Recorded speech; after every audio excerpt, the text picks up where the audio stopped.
মাত্র 250 টাকার মধ্যে চট্টগ্রামের কোথায় গিয়ে 2 ঘন্টার মতো আপনারা বাচ্চাদের সাথে কোয়ালিটি ফুল টাইম এনজয় করতে পারবেন, সেটাই নিয়ে আজকের ভিডিওটা। আসসালামু আলাইকুম and welcome to Amazing Bytes. বেশ অনেকদিন পর বাচ্চাদেরকে নিয়ে চলে যাচ্ছি একটা খুব সুন্দর ইনডোর প্লেগ্রাউন্ডে, যেটা কিনা গত 15ই নভেম্বর ওপেনিং হয়েছিল সানমারের ঠিক পাশেই এরিয়াল লেজেন্ড বিল্ডিংয়ের 10th ফ্লোরে এটা অবস্থিত।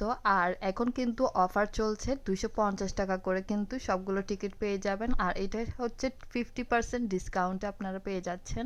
আর মাত্র 3 দিন বাকি আছে এই অফারের। 21 তারিখ কিন্তু এটার লাস্ট ডেট। আমরা কিন্তু অফারটা অ্যাভেল করতে চলে গিয়েছিলাম এরিয়াল লেজেন্ড বিল্ডিংটাতে। আর এটার নাম হচ্ছে ওয়ান্ডারল্যান্ড ইনডোর প্লেগ্রাউন্ড। এখন যেহেতু অফার চলছে, ভিড় কিন্তু অনেক বেশি, আর আপনারা এটা মাথায় রেখেই যাবেন। ওদের প্লে জোনটা আমার অনেক বেশি ভালো লেগেছে, বিশেষ করে বাচ্চাদের বিভিন্ন ধরনের অ্যাক্টিভিটিসগুলো অনেক বেশি সুন্দর ছিল, বাচ্চারা অনেক বেশি এনজয় করেছিল। কিন্তু এই কারের সংখ্যা কিন্তু অনেক বেশি কম ছিল। গাড়িগুলোর সংখ্যা কম থাকায় বাচ্চাদের সাথে একটু ঝগড়াঝাটি হয়ে যাচ্ছিল বাচ্চাদের। আর আমার বাচ্চা তো এই গাড়ি থেকে নামতেই চাচ্ছিল না। ওদের প্লে জোনের কালারগুলো আমার বেশ ইউনিক লেগেছে, কালারগুলো বেশ আইসুদিংও ছিল, আর দেখতেও কিন্তু অনেক বেশি সুন্দর লাগছিল। আর এই সময়ে যারা যারা যাবেন, একটা বিষয় অবশ্যই মাথায় রাখবেন, আপনারা কিন্তু প্যারেন্টস টিকিটটা অবশ্যই কেটে নেবেন, কারণ এখানে অনেক বেশি ভিড় হয়ে যায়। এখন যেহেতু অফার চলছে, ভিড় বেশি, তাই অবশ্যই প্যারেন্টস টিকিটটা কেটে নেবেন। প্যারেন্টসদের জন্য 100 টাকা করে টিকিটের দামটা নিয়ে নেবে। আর যারা যারা এই ভিডিওটা দেখে যাবেন, অবশ্যই কিন্তু আপনারা সক্সগুলো নিয়ে যাবেন, কারণ এখান থেকে আপনাদের আবার সক্স কিনতে হবে।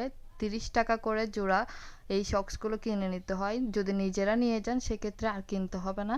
আমাদের এই বিষয়গুলো জানা ছিল না, তাই ওখান থেকে আমাদের 4 জোড়া সক্সগুলো কিনে নিতে হয়েছিল। আর দেখতেই পাচ্ছেন বাচ্চারা কিন্তু অনেক বেশি এনজয় করেছিল। আর ভিড়টাও কিন্তু মোটামুটি অনেক বেশিই ছিল। তো আমরা কিন্তু 2 ঘন্টা কাটাতে পারিনি, 1.5 ঘন্টার মধ্যে আমরা চলে এসেছিলাম। এখানে শুধুমাত্র 10 বছরের নিচের বাচ্চারাই কিন্তু অ্যালাউড, আর এর বেশি কিন্তু এখানে অ্যালাউড না। আর দেখতেই পাচ্ছেন এখানে ভিড় কতটুকু ছিল। যাই হোক, বাচ্চারা এখানে অনেক বেশি আনন্দ করেছে, সবকিছু মিলিয়ে অনেক বেশি ভালো লেগেছে এই প্লে জোনটাতে এসে।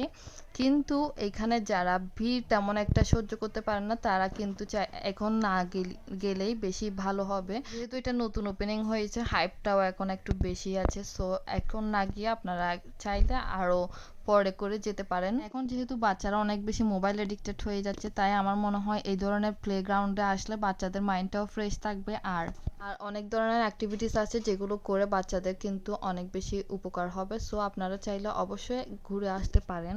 ওদের ফুড নিয়ে যদি কিছু বলতে হয়, ওদের ফুড কোয়ালিটি আমার কাছে প্রাইস অনুযায়ী তেমন একটা জমেনি। সবগুলো ফুডই কিন্তু একদম অ্যাভারেজ ছিল। ওদের ফুডের মধ্যে আমরা বার্গার, পিৎজা আর মিল্ক শেকটা নিয়েছিলাম, একটা স্ট্রবেরি ফ্লেভারের আইসক্রিম নিয়েছিলাম।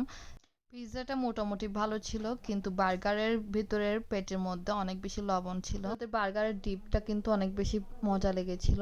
এই তো এখানে আমার ব্লগটা শেষ করছি। আল্লাহ হাফেজ সবাইকে।